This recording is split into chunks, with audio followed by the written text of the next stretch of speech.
All right, today we are doing yet another back to basics video. What I mean by that is we're going to cover a topic that for those of you who might be newer to Bitcoin, I think this will be particularly helpful. And then even those of you who are more familiar, who are further up the learning curve, my hope is that you will discover some new information as well. And today's topic is none other than seed phrases and Bitcoin backups, an absolutely crucial topic that one can arguably never know enough about.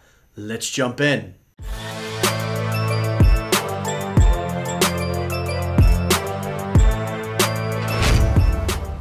Okay, so the first thing we have to really remember is that Bitcoin is a bearer asset, such as physical cash or physical gold. Like if you forget where you buried your gold, it is gone, right? There it goes. And the same is true with Bitcoin. If you lose your private key, which we'll discuss more, then it is as good as having lost your funds. Bitcoin, the blockchain, is a distributed ledger. Think of it as like a humongous Excel spreadsheet where each of the rows is what's called a UTXO, or an unspent transaction output, that can only be moved by someone in possession of the private keys that were used to derive the address that Bitcoin or that UTXO is currently sitting in. We'll talk more about that as well. But Bitcoin is a bearer asset, and so there's this critical need to have a robust backup. Now, of course, I am assuming that we're taking self-custody of our Bitcoin. And it is not, oh, I've left it on an exchange. And so actually the backup is, password reset and the support team at the exchange. That's not real Bitcoin. What you have is paper Bitcoin. You don't have real Bitcoin. You have to take self-custody or withdraw that Bitcoin from the exchange. And in doing so, you take on the responsibility of keeping your Bitcoin secure. Now, don't get me wrong, there will be some who listen to that, and no doubt untold millions who will come onto Bitcoin, and the only Bitcoin they'll ever interact with is that in their brokerage account or in their bank account at some point. But for you watching this video, my hope is that because you're watching this video, you probably want to be a first-class Bitcoin citizen, and an essential part of that is taking self-custody. So today we're going to go through a bit of a crash course on the seed phrase and backup nature of Bitcoin. And so what is a seed phrase? A seed phrase is what's typically a 12 or 24 set of words. There are a couple different languages that those words can be in, and those words are being selected from a list of 2,048 words. This list is codified in what is called BIP 39. BIP stands for Bitcoin Improvement Proposal. And so let's start with a private key. To create a wallet, quote unquote, or we might call a wallet a signing device, this is what you can use to send and receive Bitcoin. To create one, you have to create a private key. And a private key is nothing more than a humongous random number. And so we can see an example of that in the following. So if we're talking about a 24-word seed phrase, that phrase is being derived or generated based on this long 256-bit number. So what does that mean? That means in binary, this is one way to express this large number, this random number. It's just a series of 256 zeros or ones, right? So we can see that here. That binary can also be expressed in decimal form, in hexadecimal form, and lastly, in this 24-word seed phrase or mnemonic phrase, you may see it also be called as. And so the way that happens is literally chunks of that binary number get mapped to these different words on the 2,048 word list that is codified in BIP 39.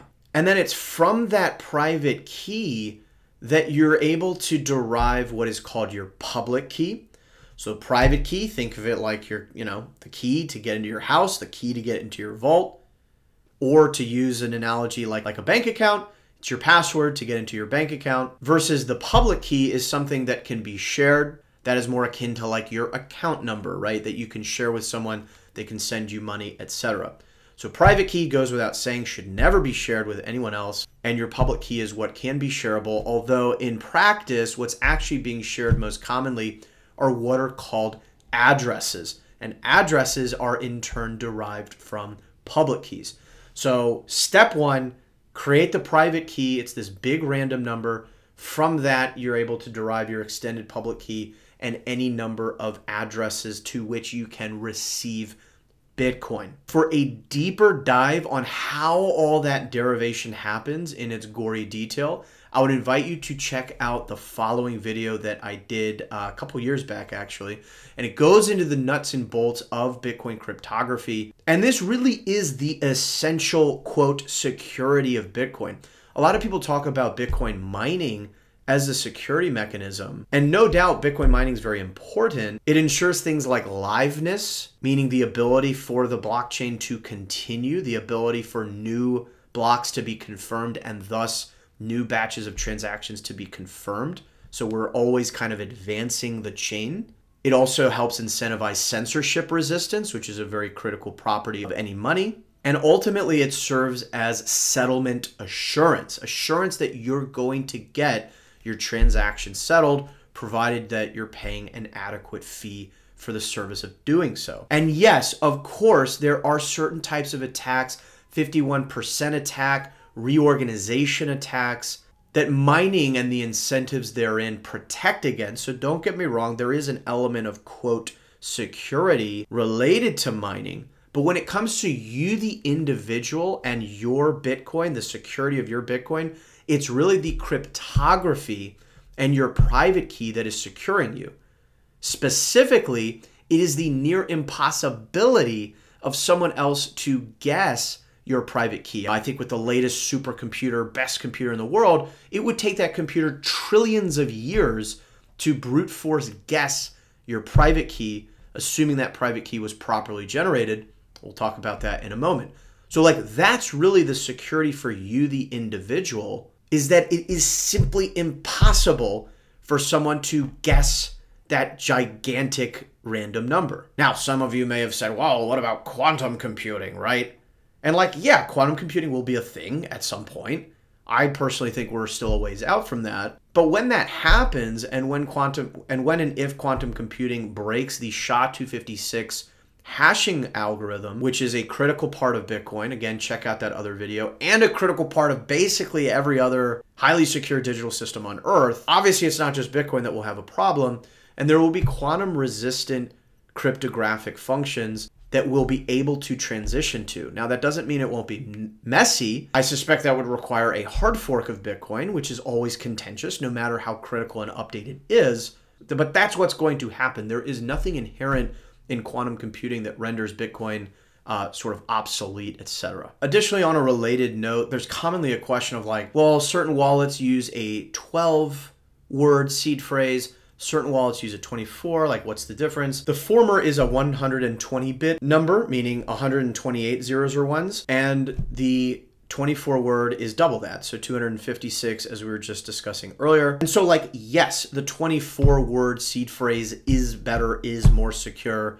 However, that does not mean there's anything wrong with a 12-word seed phrase, because that also is extraordinarily secure. Again, trillions of years for the very best computers to guess even a 12-word seed phrase. So just a quick commentary there. So again, we've defined what a seed phrase is. We've talked a little bit about how it's derived. And so what comes out of that discussion should be a natural question of like, well, how are you creating that giant random number? It goes without saying that the randomness is super, super important. And so what's typically happening is you're using some sort of wallet software.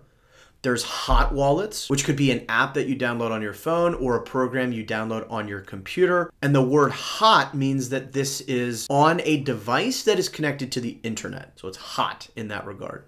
Versus maybe you have an air-gapped offline old laptop, you know, with the Wi-Fi card ripped out or whatever, or you have one of a number of hardware wallets. These are cold wallets. These are cold storage options, which simply means that the private key is on a device that is not connected to the internet. And so regardless of the wallet or signing device you're using to interface with Bitcoin, and I've done a whole range of tutorials on this channel where I go through desktop wallets like Sparrow Wallet, I go through hardware wallets like the Foundation Passport, like Cold Card, like Trezor, and more. So again, be sure you're subscribed and check out the How to Secure Bitcoin playlist where I have listed all those different tutorials. But for most people, that's how you're creating your private key. You know, you power on your little hardware device, or you click new wallet, whatever it is,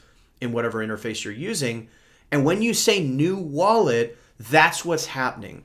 The wallet is using, hopefully, some true random number generator to create that big random number for you, from which it's then deriving your seed phrase, which you can display and write down or whatever. And so that is crucial. Whatever software, whatever device you're using, you need to make sure that it is using a true random number generator. There's the whole mantra in the Bitcoin space of don't trust, verify. And while that is a critical principle overall, it can backfire on the topic of seed phrase generation. What I mean by that is that in addition to using the random number generator function built in to whatever wallet you're using, you can also create your own entropy or your own randomness using things like dice rolls, right? So like literally you could, roll a dice, record 1 through 6, do it again and again and again and again. And by doing that, you can create a large random number from which you can derive a mnemonic phrase or a seed phrase. I'm going to link this article from Armin the Parman if you want to check out an example of what that looks like. I think it's really instructive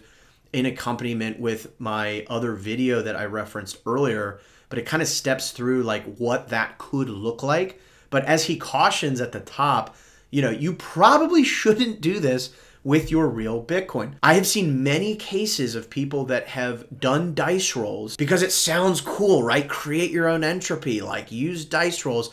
And I've even showed how to do that with a cold card in a past tutorial, but you critically need to do a lot of rolls. Anything less than 100, you might as well consider that Bitcoin lost, because the fewer rolls you do, like some people will do like half a dozen rolls and be like, okay, that's cool. That is easy to guess. That has way too little randomness embedded. It's going to be very easy for someone to brute force. And you better believe that around the world, nonstop, there are bots that are just randomly guessing private keys to try and see if they could get a wallet that has some Bitcoin in it. So you need to think adversarially. And if you insist and want to go down the route of creating your own entropy, I would recommend rolling hundreds of dice, right? We as humans are way, way worse than we think at creating randomness. I personally much prefer to use a robust device that has a true number generator. Again, a lot of the hardware wallets I've covered on this channel meet that criteria. But as some practical kind of advice, if you're early on your Bitcoin journey, perhaps you've just bought your first Bitcoin on an exchange. I just did a video on River, which would be my recommendation within the kind of centralized KYC exchange, traditional exchange sort of category, and now you're wanting to take self-custody for the first time. You can always practice doing that with just a simple app on your phone such as Blue Wallet, or perhaps something on your desktop like Sparrow Wallet. I have a tutorial for the latter that you can take a look at if you would like. But again, it's a program you download on your computer, create a new wallet, generate a receive address, and then paste that receive address into the exchange, which will allow you to send your Bitcoin to a wallet that you control the seed phrase for, i.e. Sparrow Wallet in that case. And then once you're comfortable with that, you can kind of level up to a hardware wallet. And I would highly recommend that. You're gonna have some people recommend doing an old air-gapped computer. I'm not messing around with that, right? Like there's too many really, really solid hardware wallets. Yes, you're gonna pay a little bit more for them, but if you have any meaningful amount of Bitcoin whatsoever, it is absolutely worth the investment to get a quality hardware device. Again, my top recommendation would be the Foundation Passport, would be the Cold Card, probably the Trezor, Keystone's also pretty decent. And there are others, right? But again, I'm just rattling off a short list there. One final note on the topic of hardware devices. Commonly, these are going to have what's called a secure element. One notable exception might be something like the Blockstream Jade, which is another really solid option that should be added to that short list. I recently did a tutorial on the Blockstream Jade as well. But in most cases, most hardware devices are going to have what's called a secure element. And this is a special chip, which is where the private key data is actually stored. Now, one challenge with secure elements is that they are typically closed source. And this is even for a lot of devices that advertise themselves as being open source. But what's open source is the firmware running on the device and typically not the secure element. And so there are efforts underway, notably something called Tropic Square, which is a company falling under the umbrella of Satoshi Labs, which is also the makers of the Trezor hardware device. So that is definitely something on the horizon. That is one note to be aware of. I don't know that there's necessarily a practical to do, but want you to be aware of the potential trade-offs of the secure element. If you're like, man, I don't like that. Like, I don't want to trust closed source design of, you know, a secure element. You could go with something like the Blockstream Jade as a great option. Okay, now that we've talked about creating the private key, let's talk about a couple other topics. One that often comes up is the idea of passwords versus passphrases. So within the software or whatever you're using as your interface for your wallet, you will often see something called a passphrase, or you'll be maybe prompted to enter a passphrase. What is this? When it says passphrase, that has very specific meaning. And a passphrase you can think of akin to a 25th or basically extra word for your seed phrase. Again, reference that earlier video for the specifics on how that comes into play in terms of the private key derivation. But basically what it does is, in effect, it creates a unique wallet. And all of these wallets, by the way, are what are called deterministic, meaning the set of addresses that you can eventually generate are deterministic based on the private key. So let's say I have a 24-word seed phrase plus a user-generated passphrase, which serves akin to a 25th word. That allows me to kind of create maybe a separate wallet of some kind. A lot of people will ask, oh, is like a passphrase good? I personally split my long-term Bitcoin savings stack across multiple different hardware devices. So you're kind of mitigating for manufacturer risk there. One of them, I have a passphrase. Another, I don't. Again, a passphrase in theory adds a little bit more security, but you do want to be careful because for some of these wallets, it's not super easy to kind of key in your passphrase. And particularly if you're making a long one, because if you do one, you might as well make it good. And you enter the wrong thing, you're going to be led to an empty wallet. You're going to suddenly think you got drained. So you do need to be at least thoughtful. By default, the passphrase is empty. And only if you, the user, specify the passphrase is where it will, you know, have some non-empty value. And then if you send Bitcoin to that wallet, where after you've entered the passphrase, you need to enter that passphrase every time in order to access your Bitcoin. Now, this is different from a password that you will see in many wallets as well. And the password is just like a local password. So, for example, I might have a wallet in Sparrow on my desktop where I have a password that is local to my desktop that allows me to, you know, get into Sparrow. And then separately, I might also have a passphrase which will derive the specific private key that I am looking for. Okay, so you're taking self-custody, you're understanding how seed phrases are generated. Maybe you've now upgraded to storing your private keys on some sort of hardware device. You've written down your seed phrase as a best practice, right? All of these wallets are going to step you through doing that. And they're often going to quiz you to make sure that you wrote it down correctly. And indeed, be sure to write it down correctly, including the passphrase, right? If you have one. Now let's keep going further. What can you do to further strengthen your security setup? Well, one of the things you could do is get a steel or titanium metal backup. I happen to have one here with something called the bit bar. You would basically put in the different tiles for the seed words, and then that kind of gets sealed up in this nice little thing. and it looks, you know, pretty slick. But there's certainly other options. Basically, you want to find something that is truly stainless steel or titanium. Do not get an aluminum one. The idea here is that this protects against things like fires, floods, physical damage, you know, etc., right? Someone rips up your piece of paper or finds it, or, you know, your house burns down, God forbid, right? These are all cases in which a simple paper written backup could get lost. So this is why a steel plate backup is a great stepping stone to further harden your security. There's do-it-yourself versions of this, although be careful with the washers. A lot of people love to post on Twitter and be like, can you guess what this is, right? And they're like thinking they're cool because they stamped into these different washers. Keep in mind that those can melt together and get fused together. For an excellent and probably most thorough treatment on this topic, I'm going to link you to one of Jameson Lopp's blog posts.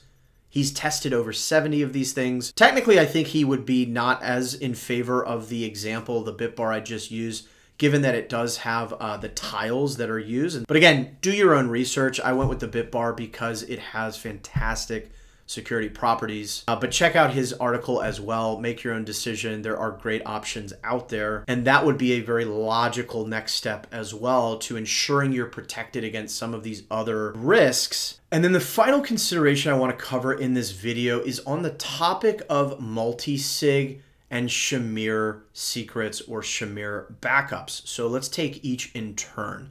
Multi-sig is a situation in which we are combining multiple private keys to form a multi-sig wallet versus a single sig or single signature wallet that we have largely been referring to throughout this video up until this point. And so you can start to see where multi-sig could very well fit in, right? You're creating these M of N quorum. So you need M signers of a possible N in order to spend the Bitcoin out of that address.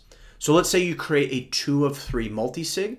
What that means is you need any 2 of the 3 total private keys that were used to make that multi-sig. I have done a number of tutorials on how to create multi-sig wallets. There are great tools out there for coordinating this process. Something like Nunchuck is excellent. Nunchuck has a mobile app as well as a desktop app, and it even has an encrypted chat feature where you can collaboratively set up a multi-sig with geographically separated participants. Like, who knows, maybe you want to set up a multi-sig for your business and you have yourself and 2 business partners and each of you hold a key and any 2 of you can spend out of that wallet. So there's Nunchuck. Sparrow Wallet that I mentioned earlier has complete support for multi-sig. Blue Wallet's another mobile app that has support for multi-sig. Electrum is another one, although I think it's a little bit less user-friendly. So there's a number of options out there, and check out my channel for some of those tutorials. And then there's another flavor of this called collaborative custody. These are typically companies like Casa or like Unchained Capital. And basically what happens here is maybe you create like a 2 of 3 multi-sig where you own 2 of the keys and then the company owns 1. And importantly, what that means is that like the company can't steal your funds because they only have 1 of the 2 requirement keys to spend the funds. But at the same time, if you lose 1 of those keys, you still have that backup in this trusted entity. So for a lot of people that are like, you know, I like the idea of a multi-sig. I like the idea of this additional layer of protection in case something happens to one of my keys, but you know, I don't want to manage that whole thing. There are some nuances to multi-sig that you should be aware of, so do be sure to take a look at some of those other videos that I mentioned. A collaborative custody model could be a great move, and I think we're going to see a lot of different flavors of that. One final note on multi-sig, and specifically multi-sig backups. So ideally, you would want to have the individual seed phrases of the different private keys, right? Let's say that there's 3 of them. You would want to have those individual seed phrases, of course. You would ideally want to have the extended public key associated with those seed phrases or private keys. And you would also ideally want to have the derivation path, just because there can be some differences depending on the wallet software you're using to create these things. And if you're brand new to the idea of a derivation path, you can check out BIP32 for this concept of a deterministic wallet and this idea of a derivation path, which refers to the set of keys that you are trying to generate. So a standard Bitcoin wallet, for example, is capable of generating both single sig addresses as well as multi-sig addresses that are controlled by different keys within the wallet. Your wallet is capable of doing all of that. And if there's ever a need to restore your multi-sig, depending on the software that you are restoring into, you might need that full gamut of information. Typically, you'll just need the 3 extended public keys to recreate that multi-sig. So again, a little more advanced point there, but I want this video to be a kind of as exhaustive as possible. And if you're like, man, what the heck did he just say? You can either do additional research on it or again, check out some of my prior multi-sig videos where I've gone into some of that in more detail. Now let's talk about Shamir backups. Some of you have asked questions about that on the channel, so I wanted to cover that as well. Whereas multi-sig is the combination of multiple private keys to form a single multi-sig kind of wallet, Shamir backup is splitting a single private key into multiple recovery shares, or think of them as shards, if you will. And so each recovery share is a sequence of words, and then you define the threshold required, or how many recovery shares are needed in order to recover your wallet. Wallet options like Trezor have this pretty nicely built in, and there's some others that support Shamir secrets as well. So that about covers everything I wanted to make sure we hit on. Again, as a recap, we talked through what seed phrases are, how they're created. We talked about what to look out for when creating a private key or a seed phrase. We talked about some common points of confusion like passphrases. And then we talked about how you can kind of level up your setup over time, starting with just self-custody for the very first time, then maybe upgrading to a hardware device. Then maybe you're adding in that steel-plated backup just to give you some further assurance there. And then maybe, you know, depending on the use case, you're setting up a multi-sig. Although I would encourage you to take your time with all of this. Don't immediately leap to the most complex thing. We are often our own worst enemy when it comes to Bitcoin security. And so if you're coming up with all these fanciful things, we saw the example of Luke Dash Jr. This is a Bitcoin core dev that's been working on Bitcoin since the very early days. And he had this immensely complex setup for his keys and ultimately ended up getting them stolen anyway. So like, you are your own worst enemy. Take your time, level up your game gradually. Again, check out my tutorials. I go through a lot of this in more detail. Again, I, at this point, don't even use a multi-sig. Multi-sig is great for a number of reasons, but I tend to prefer keeping things simple. Maybe multi-sig for an inheritance plan when I set that up, but don't overcomplicate things. Keep it simple, stupid, the KISS principle. But I'm curious to hear your thoughts. Was this helpful? Were there things you learned? Depending on where you are in the learning curve, that may have felt like a lot, but it was intended to be a pretty exhaustive survey of the different critical elements related to Bitcoin security and Bitcoin backups and seed phrases. So let me know your questions in the comments down below. Was there something that wasn't clear? Is there related content you'd like to see covered in future videos? Let me know. But I hope you found this valuable and insightful. If you did, you already know what to do. Give this video a like. Use the share feature underneath this video. That really does help get this to a broader audience, and particularly with all the new folks coming in over this next year, this is the type of information that is critically important. This is how you become a first-class Bitcoin citizen, taking self-custody and learning the skills and tools to become financially self-sovereign. And if you are so enamored with this content, you want to donate to a pleb, which really does help me continue to make these videos, you can do so in a number of different ways. You can use the Super Thanks feature built directly into YouTube. If you happen to be using something like the Get Alby browser extension, you can just click that. It'll automatically detect you're watching my channel. You can send some sats that way. Or you can zip some sats over to my Lightning address, me at www.ianmajor.xyz. Or if you have any issues with that for whatever reason, ragermajor@getalby.com. I've also got this QR code if you prefer to scan that. And lastly, for those of you that want to get in touch with me, maybe you heard all this information and you're like, okay, this is helpful. I still want some hand-holding. You can reach out to me on Vita. That is vita.page/IanMajor, where you can ask deeper questions. I am active in the comments, as you will see, but as the channel grows, it does get harder and harder to keep up with all that. So if you want to go more in depth or you want some hand holding, you want some one-on-one mentorship on any of this, reach out to me on Vita. It's a platform I'm using more and more. Go ahead and leave things here. As a reminder, every sat counts, especially if it is secured properly. And until next time, my friends, I'll see you then.